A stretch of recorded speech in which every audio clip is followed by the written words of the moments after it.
अब हम लोग बात करते हैं कि योग, आसन और प्राणायाम कैसे मांसपेशी तंत्र को प्रभावित करता है। तो तीन मुख्य तरीके हैं, तीन मुख्य क्रिया विधियां हैं या क्रिया तंत्र है जिनके माध्यम से आसन और प्राणायाम आपके मांसपेशी तंत्र को प्रभावित करता है। प्रथम है नर्वस सिस्टम के माध्यम से, क्योंकि मांसपेशी तंत्र जैसे कि इनवॉलंटरी मसल्स हैं, तो involuntary muscles directly nervous system के अधीन है। तो चूंकि डायरेक्टली नर्वस सिस्टम के अधीन है, तो अगर आपका नर्वस सिस्टम शांत है, जैसे मान लीजिए एक बड़ी सिंपल सी बात समझें, हमने इसकी प्रैक्टिस की, शुरुआत में हमने देखा कि जब स्ट्रेस होता है तो आपका पेट सही से साफ नहीं होता। भगवान बुद्ध जिसके विषय में कहते हैं कि अगर आपका पेट सही से साफ होता है तो जान लीजिए निर्वाण की झलकी आपको मिल जाती है। निर्वाण क्या होता है? निर्वाण का मतलब शांति का एहसास क्या होता है। अगर सुबह आपको बढ़िया से पेट साफ हो जाए, आप जाएं और बढ़िया से पेट साफ हो जाए और आप लौटेंगे तो आप कहेंगे अरे वाह कितना अच्छा लगा, कितना आनंदपूर्ण है, आज की हवा कितनी अच्छी है ना, सब कुछ कितना अच्छा है। दरअसल पेट का साफ होना निर्भर करता है कि आपका मन सामान्य तौर पर उसके पहले दिन कितना शांत रहा है। अगर आप पूरे दिन स्ट्रेस में रहते हैं, इसको मैंने कई बार देखा, अगर आप स्ट्रेस में रहते हैं तो आपका पेट सही से साफ नहीं होता। अगर आप ऐसी इमोशंस के प्रभाव में रहते हैं जिसमें मान लीजिए आप सेवा के भाव में रहते हैं, आप करुणा के भाव में जीते हैं, आप दया के भाव में जीते हैं, आप अपने कर्तव्य बोध के भाव में जीते हैं, तो इसका ताल्लुक ऐसे है कि जो आपका ये बड़ी आंत है उसका जो कॉन्ट्रैक्शन एक्सपेंशन है, उसमें जो मूवमेंट होता है, पेट साफ होने समय क्या होना चाहिए, उसमें मसल्स में मूवमेंट होना चाहिए भाई, ऐसे खुलना बंद होना, ऐसे खुलना बंद होना। ऐसे जब नहीं तक नहीं होगा लैट्रिन नीचे नहीं जाएगी, है ना, ठीक है। मसल्स में जब स्ट्रेस रहेगा तो वो कॉन्ट्रैक्शन एक्सपेंशन सही से नहीं होगा और आपको पेट साफ नहीं होगा। लेकिन अगर वही आपको सही ढंग से पैरासिम्पैथिक नर्वस सिस्टम एक्टिव रहा है और उसके परिणाम स्वरूप आपकी या नींद बढ़िया से आई है, अच्छी नींद आई, गहरी नींद, है ना, उससे भी पैरासिम्पैथिक नर्वस सिस्टम आपका एक्टिवेट हो जाता है ना, मन में शांति आती है।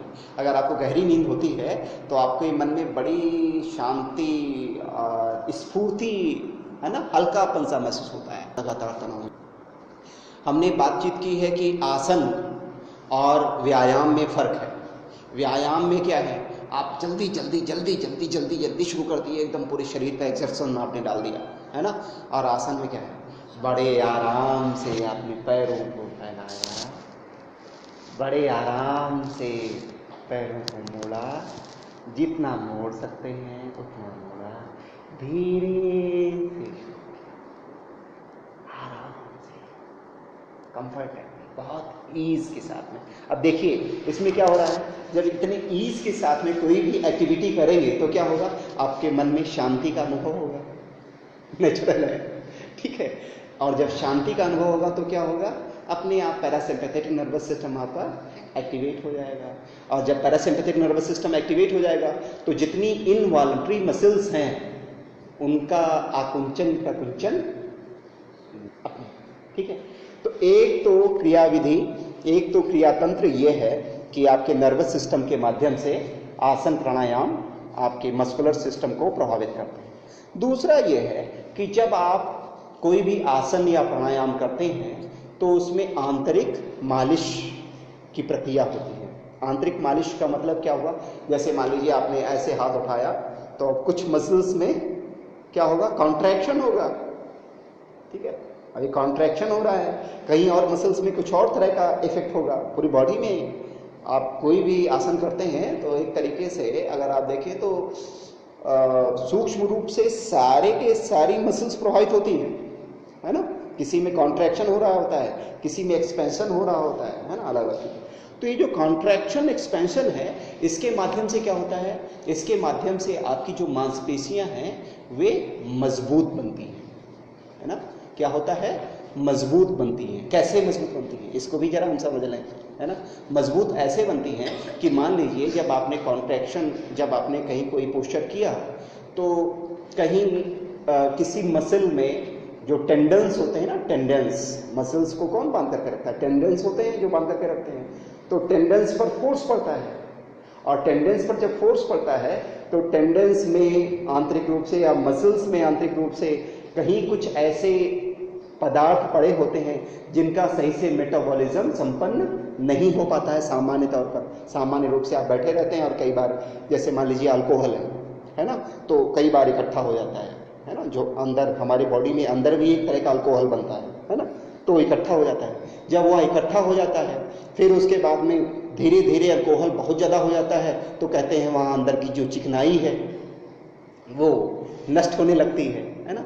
अब जब आपने कुछ मोमेंट्स किए तो अल्कोहल मेटाबॉलिज्म उसका हो गया, उसका अवशोषण हो गया, या उसका फर्दर जो एनालिसिस, जो उसका पाचन होना चाहिए वह पाचन संपन्न हो गया। अब पाचन संपन्न होने के बाद में क्या होगा, आपकी वहाँ की जो परेशानी थी वो खत्म हो गई और आपकी मसल्स ज़्यादा मजबूत हो गई।